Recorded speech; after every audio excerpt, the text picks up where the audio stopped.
Preparing for the, what do you call it? Apocalypse?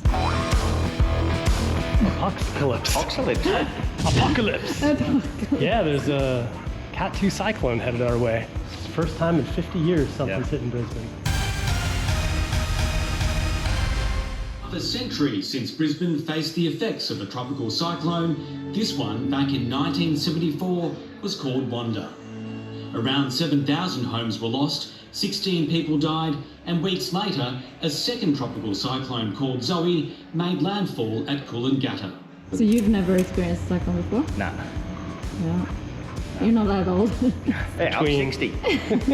Doesn't it look amazing? Hard work pays off. We're on the worst possible side of the cyclone as well, right? It could hit anywhere, or it could turn around and take off back out to sea, but we're better off being prepared, so. Yeah, so the boat's you guys did a great job buttoning up the boat today. Yep. Oh yeah. All the tools are up. We're ready for the flood. Hopefully we come back and it's all good. Yeah. Hopefully the floors will just be clean. Yeah. We've faced our fair share of tropical storms while sailing Delos. Normally we're at anchor, or at a dock somewhere setting extra lines, watching the barometer drop, and feeling the wind build as we brace for whatever's coming. But this time it's different. We're on land, and while the uncertainty is still there, there's no dragging anchor to worry about, no relentless waves, and no midnight dashes on deck to check our holding. Instead, we're worried about our new boat, still in the shop. She's not quite ready to keep the water out on her own, and in just a few days, all the sweat and hard work we've poured into the new Delos could be wiped away or set back in ways we can't even predict. It's a strange feeling. The stakes feel higher in some ways, but at the end of the day, as the wind howls through the yard, we feel like we're in pretty good shape. Now, we just needed to wait and hope we've done all that we can. Well, we'll see you on Monday, Dan. Yeah, mate. We might be back Thursday. Good luck. If we wake up in the morning, I'll come back as soon as I can, so. See you when the storm is over. Me and Brian have been running errands all day, having meetings with different people. Dan and the guys have actually really prepped the boat for the storm coming. So Look at this. Boarded everything, because they're really worried that like when the wind comes, it's just gonna hit and the rain is just gonna come straight in, and it would really, really suck if the boat just got filled. I think they're saying it's supposed to be like a half a meter of water in one day, which is quite a lot. We just prepped everything, because we don't want to get all of these linings wet. So yeah, I think we've prepped as much as we can, and then now we just watch it very closely, and hopefully it will turn out to sea again. While we are waiting for the impending arrival of the cyclone, it's time for a quick message from the sponsor of today's video, Henson Shaving. If you're a child of the 70s like myself, you probably know what I'm talking about here. I'm guessing your first razor was a multi-blade disposable razor. And it's this mindset over the last 50 years that leads to over 2 billion disposable razors going into landfills in the US each and every year. I've had my Henson razor for over 2 years now, since we first sailed into French Polynesia. And when the blades get dull, instead of tossing it out, I just pop in a new one. It only takes a few seconds. The Henson razor is manufactured entirely of aluminum. It uses standard double-edged blades that cost around 10 cents each, a fraction of a disposable replacement cartridge. And it gives you an incredibly skin-friendly shave, which helps to reduce irritation and razor burn. This is accomplished by supporting the blade along its entire length, giving you an accuracy of less than the thickness of a human hair. So please visit our sponsor's link and grab an amazing razor for yourself or that special salty sailor in your life. I'll put the link below, and in the description it is hensonshaving.com/SVDelos. And when you do, be sure to pop the code SVDelos in at checkout, because it will give you 100 free blade refills with the purchase of your razor. Okay, that's it. Thank you so much for watching, and now back to the cyclone prep. We weren't the only ones getting ready. All around the boatyard, the pace had shifted. Boats were being hauled, lines tied down, and anything loose, either secured or cleared away. It was a full-on effort, and everyone was doing whatever they could to prepare. When a storm's on the horizon at sea, there's only so much you can control, but at least on land, you're able to lash things down to something solid. There are so many boats getting pulled out of the water. Like this marina in the last 2 days have just gotten like smack full. Like there is so many people getting pulled out, which I completely understand. What's the latest update on the intensity of Alfred? The wind is stronger. The warnings this morning are that the wind will be 120 k per hour up to 155 k per hour. So that's stronger than yesterday, which was 90 to 120. It's also shifted a little south, so I don't know whether that's better for us at the moment or not. They do say the impacts from the south of the system are worse, so we'll have to wait and see. But you can see the wind started gusting already this morning. Another potential night. Don't mind me. I need to start my hurricane party a little bit early. What's going on? You said the yard said some stuff? Yeah, today? I was just chatting with the guys at the yard today. They've been doing a lot because all the boats on the hard stands out in front of the shed, they've been moving giant concrete blocks and those big water containers, filling those with water and then lashing down the boats just to try and keep them from, toppling over or the cats from flying away. Dan called me today and said that he got a message that, and I didn't see this yesterday, I was probably in the boat working, but police were going around knocking on all the doors in the boats, telling people that nobody can stay on their boats there because it's a flood prone area and that they expect there to be at least a meter of floodwaters, which sort of freaked me out because we've got so much valuable stuff in that shed. And so I spent a lot of time today like carrying all the welders upstairs, like all the expensive machinery, trying to get them up on the top level. And we've got the diesel engine in, the electrical propulsion system installed, and the boat is not ready to float yet. And so I spent some time today installing the shaft seal very quickly, because if the water comes up, like it'll just come right in the prop shaft, right? And all the through holes, so I closed all the through holes, put the shaft seal in, moved stuff up even higher, and then I routed like some drain lines for the hatch covers through the exhaust, because that's like the highest hole in the boat right now. Yeah. And then I kind of just, there's not really much more we can do now. Yeah. I moved everything I could. I mean, so far it's a whole lot of nothing. yeah, so It's really slowed down. The cyclone is it's a Cat 2, which means that it's 120 to 150 kilometer per hour winds, or 160, somewhere in that range. So it's like 80 to 85 knots sustained. that's a lot. It's a lot. We have not seen that. I've never seen that. No, the ones we went through Mexico were like Yeah. 50 to 60 knots. And there's a big difference between Yeah, big difference. 80 to 85 knots. And if the eye passes north of us, because the storms revolve rotation. the opposite way in the southern hemisphere, we're on the bad side of the storm, unfortunately. Okay. So that means that we have the sustained wind speed plus any speed that the system is moving gets added to that instead of taken away. So we kind of get hit. And the good news so far is it was supposed to arrive at 4:30 in the morning, which just happened to coincide with high tide. Yeah. But now it's slowed down a little bit. And so hopefully it won't arrive at high tide. And it would be nice if it's during the day too. I find that it always happens at night and you'll just like can't Yeah. see, and like if stuff, it's just easier and like less stressful when it's during the day, when it's during light hours. Yeah, it's just the boat. If the shed doesn't hold up or those doors don't hold up, or it's gonna be Disaster. let's not think about that. Yeah. Let's think positive thoughts. Yes. Yeah. And let's drink our margaritas and let's start our I keep on saying hurricane party. It's a cyclone party. Cheers. Happening now, Cyclone Alfred arrives.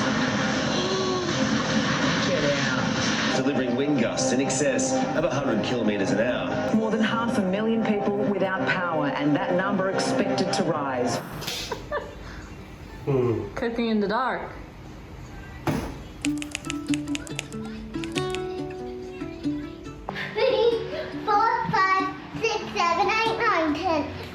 This is us.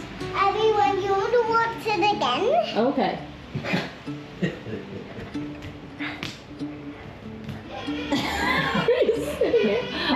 Raining! What are we doing, Ryan? We're just sitting. Day 2 of no power. No power, no internet, no lights, only barbecue food, tea, coffee. And I walk outside about 8 times a day to cook stuff. That's it. How's it going for you, Sierra? Do you like the no power, no food, or is it okay? No. What's the worst thing about not having power? This is night time. I can't turn on my little piggy light. Yeah. Yeah, because it's dark. But what's the best thing? What's the best thing about it? Being with Momo. Play with Mormor all day long? How about me and Mommy? Being with Momo. Oh, being with Mormor all What day about long? us? What about me? What about me? Come on, chop liver. I love all your things. Yeah!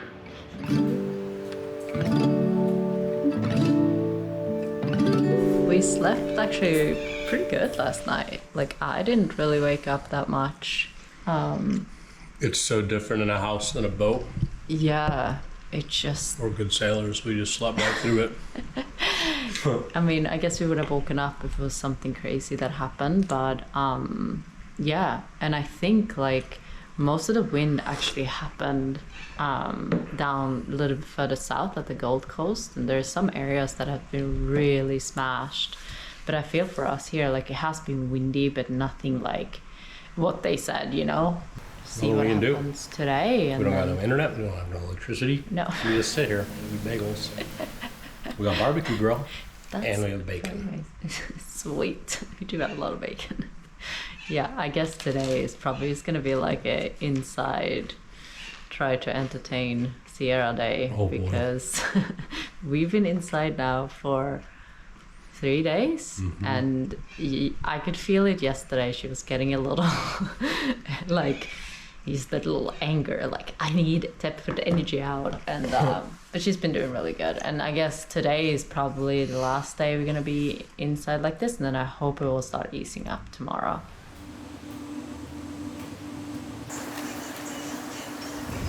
It is a bit windy, but it's not too bad.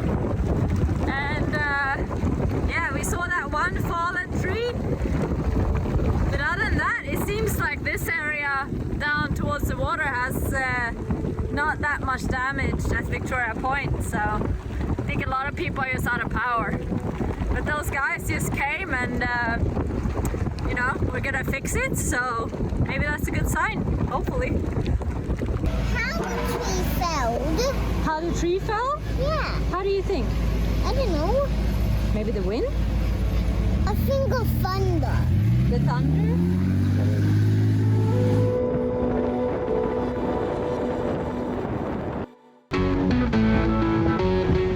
We're doing our first outing. It's pouring down rain the whole day today, but we decided to kind of get out and maybe go down to the yard and just see how it is. Yeah, check on the boat. Yeah, check on the boat, and then also maybe drive around and see if we can find some kind of store that is open. Yeah. And charge our devices. Yes, and charge our devices, because hopefully at the yard we'll have some internet, some power. We'll see. Would not be walking home that way. I can't. Do you want to see Sierra? Yeah. Look at all that water. That's the bicycle trail. Oh no. Floats! It floats! It floats! Wow, we were like, who's in our shed? Dang. Okay. Well, there's not really that much water in here, huh? Good. What do you do? Good, mate. Yeah? No dramas. Did you guys drive down today? Yeah. Okay, they running ferries or what? Nah, well, They've started running the barge. Oh, really? Okay. But it's for emergency services only at this stage, so. What are you guys gonna do? Stow away on the barge. Amazing, Brian. Yeah, there's a little flooding back here. Oh yeah, there we go. It's probably just from that window, kind of this window coming in and just dripping in. But other than that, it looks okay so far, but all the rain is still supposed to come down, so I don't know. It's amazing to see though that like everything on the boat is good. So that's awesome. That's a big relief. Okay, we're back to work. We got power back, so that's all good.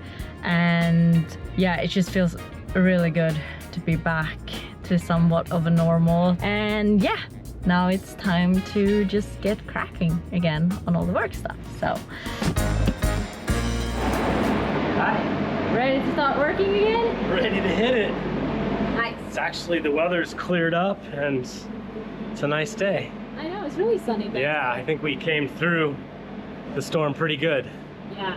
No real damage, so that was nice. And I took all the boards off yesterday when we came by and checked on things. And everybody's back at work today. Hey. Yeah. Ready to get cranking.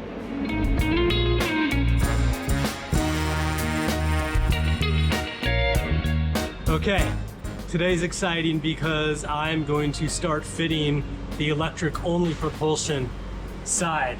So first thing is we've got to carry this beast from the back of the shop, put it up on the boat, and then I'll lower it down with the chain block and we'll see how it fits.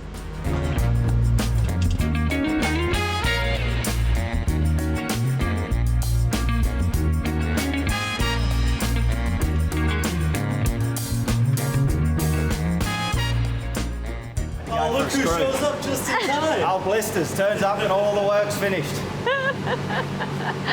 Anyway, do you guys need a hand at all? Thanks, Dan. Hey.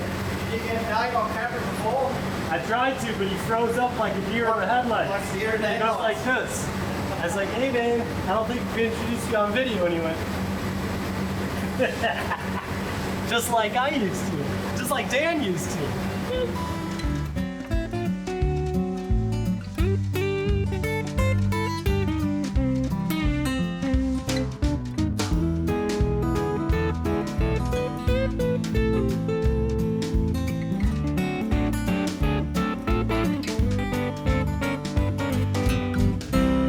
Boy, I'm gonna have to build one of my cool little steps for in here. Makes it a lot easier to get in and out. A few weeks ago, we installed the shaft and propeller on the port side. And now, with the electric motor finally in place, it's time to double check everything and make sure we've got what we need to get this side fully set up. Go up and down these stairs about 8,000 times a day. Okay, the magic. Our prop shaft is 1.5 meters long, and where's 1.5 meters? To the end, right there. Let's say it's 1.4 to the edge, 1.4 meters to this. And how much do we need past that? Let's measure this guy. So we needed to come out, according to this, to the very end, it's 160. That is a total of 1560 we need. And so the question is the prop shaft, where do they measure that 1.5 meter length? Is it from the very end, or is it from the end of the boss where the prop sits on? If it's to the end of the boss, then it's gonna be just long enough. It's to the very tippy top, the very tippy end, then we're gonna be short by 60 mil. Okay, so now I have to unpack that shaft and actually measure it. This is where I keep all my cool stuff that arrives. This is the shop here. Got all my supplies ready to go. Here's the prop shaft here. Let me show you over here as well. There's just been a lot of stuff arriving lately. So on this side of the shop, I have all my spare hoses. We have an amazing assortment of hatches from Rutgerson ready to go in. That's what all these are. All those, these are all hatches. We have the induction stove. We have more hatches. The hot water heater for the sink. This is the other prop. This is additional steering gear. We got an anchor. We have sound insulation for the engine room.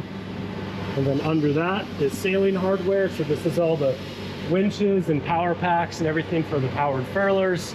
Got more steering stuff, more flooring. So it takes a ton of stuff to build a boat, and the lead time is so long. Like some of these things take literally like months to get here, months upon months, because they have to be, you know, there's like a manufacturing lead time of a couple of weeks or maybe even a couple of months at sometimes. And then if it gets shipped sea freight, that adds months, and then it takes time to set through customs. And so I've just been ordering stuff like as soon as I can to get it here in time. And then if it gets here early, which is nice, then I have to store it somewhere. So anyway, that's what I'm dealing with the prop shaft. So my prop shaft is right here. So let's get this out and measure it.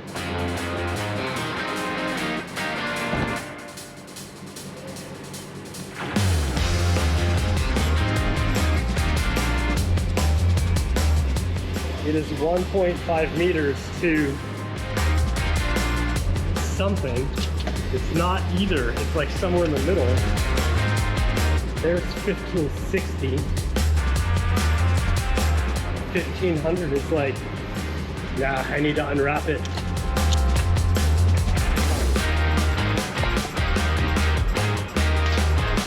Now that I've got it unwrapped, I can see that it's exactly 1.5 meters to the very end. This is what was throwing me off because this was on the end. So without this on, it is exactly 1.5 meters. So I'm pretty sure it's gonna be 60 mil too short. Not much. Okay, now that I've got it unboxed, it only takes a few seconds to pop it in there and just actually see, just to sanity check everything. So I'm just gonna do that. So this needs to go 60 mil inside of the coupling. That needs to be lower. Nothing worse than a short shaft, huh? It's girthy, but it's too short, Kaz. Can you get a longer shaft? Yeah, I can get it. This is a 1.5 meter, I can get a 2 meter. Can you get a longer shaft? It grows and grows and grows. Does Vidas have them, or? Yeah, I don't know if they have them in Australia. That's why I'm doing this now. It could take like months to get here, right? Yeah. So I think it's about that much too short. Dang. Because on port side we have the diesel engine, and then that ends right here, and then there's the gearbox or the transmission, and then after that's the clutch, and then the prop shaft attaches. So where it attaches on the other side is actually like right here, and I had to cut about that much off, almost half a meter off of that shaft. And so now this one, because there's not all that stuff, it's just the electric motor, the coupling where it attaches to is further back, right? Okay.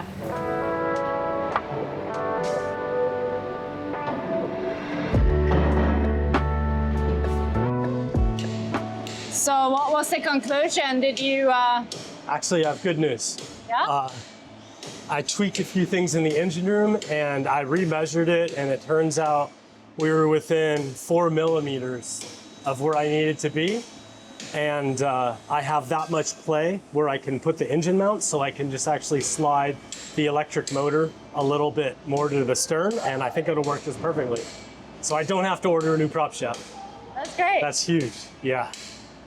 So, but shock fasting, this one and all of that won't happen right now? Yeah, I still need to work on the mounts for the electric motor. The mounts aren't quite correct for how our mount is in the engine room, so we need to modify those, make them a little bit longer. and I can't really align anything until I mount the electric motor, so have to mount the electric motor and then everything kind of flows backwards from that. But that will happen in a different video. Yep. Yeah. So we'll see you next week.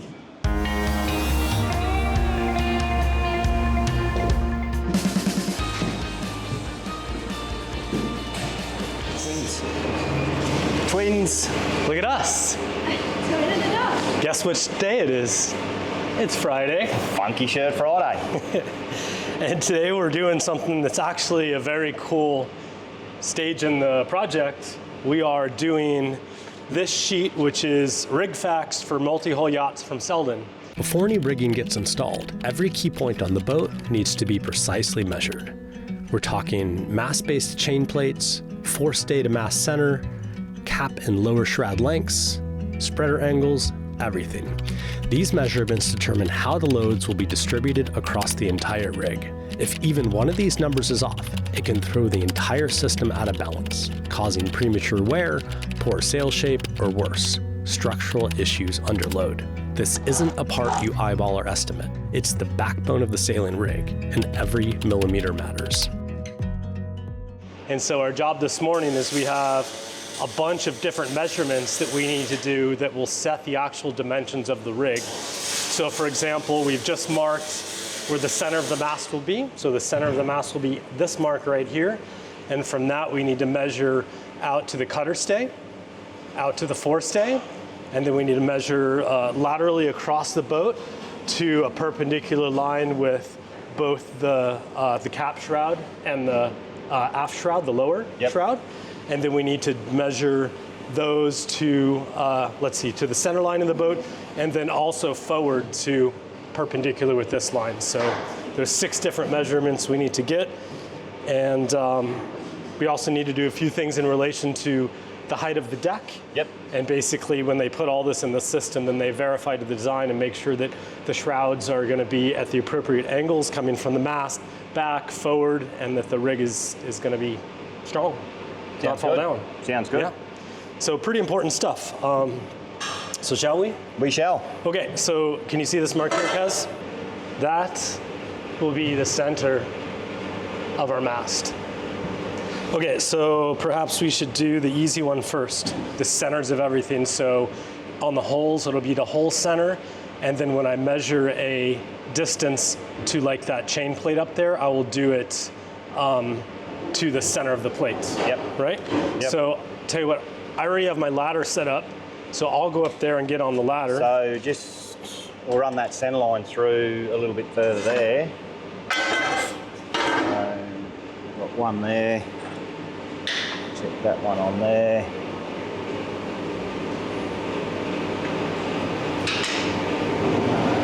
Pretty spot on with your mark, mate. Sweet. I measured it and everything. It's good. So we'll use that later.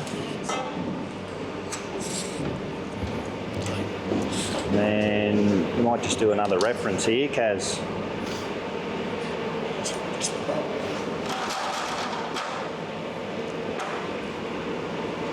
Reference there.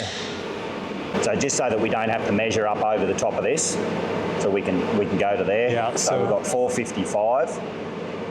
So we'll call that mark there. Right now, Dan's taking a measurement from the center of the mast to in front of the self-tacker because we won't be able to put the tape through the self-tacker.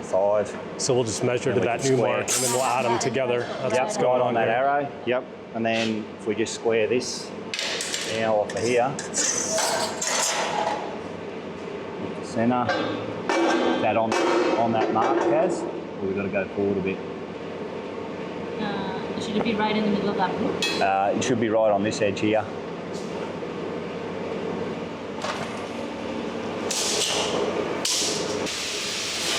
Got it. Just hold it down around the side of the lug in the center of the hole. If you want to go to that hole.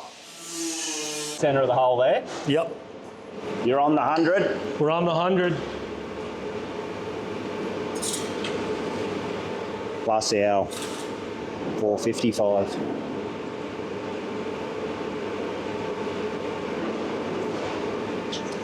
55, 60. 55. So for the short one to the cutter stay, That is this measurement, the CS measurement. 5560.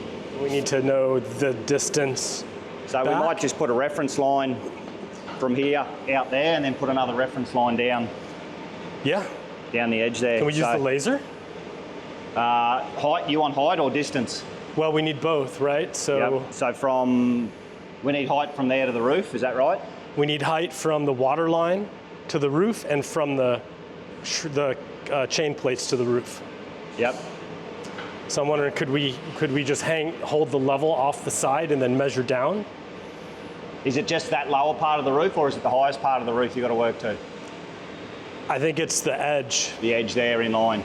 Yeah, we just to make sure it won't come in any conflict with the shrouds, right? Yep. We could just do a level with that one. Yeah. And then distance off, I think we should measure out to the center, put a center line up the hull, and then we can measure off of that. Then you'll know distance from this to the center line?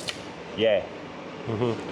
Yeah, so we've got a bunch more measurements to do, so I'm gonna spare Kaz and let her get back to work as camera woman. She's got a ton of duties, and we're just gonna set up a time lapse.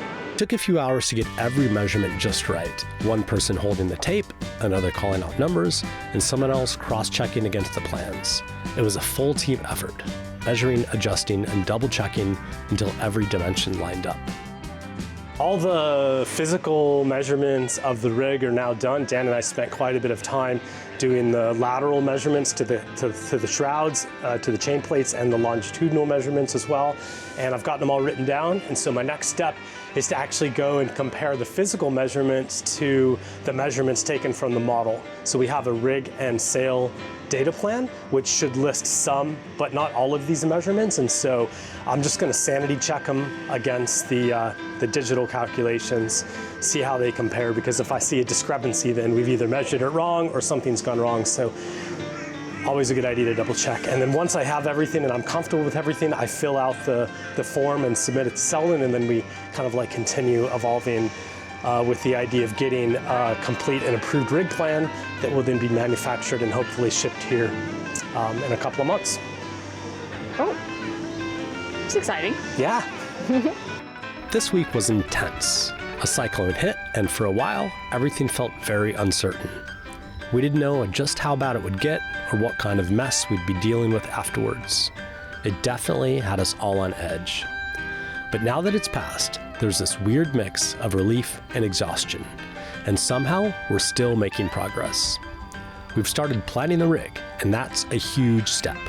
After all the prep, welding, grinding, and measuring, it finally feels like we're building a sailboat, not just a structure. So yeah, we're tired, still a little wired, but also pretty damn stoked. This thing's starting to look real.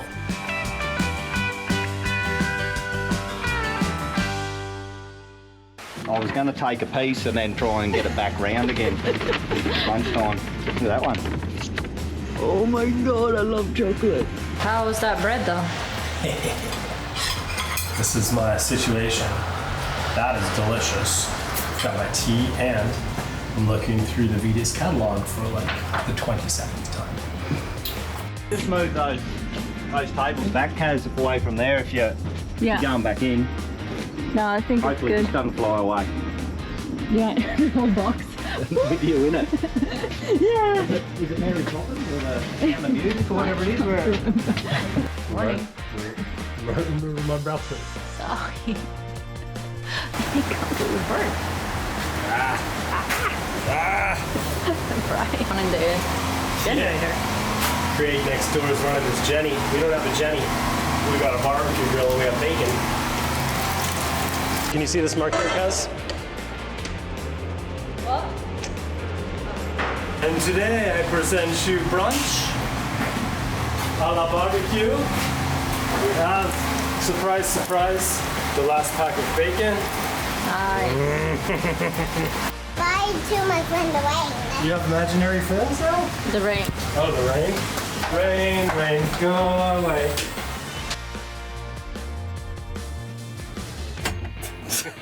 Woohoo!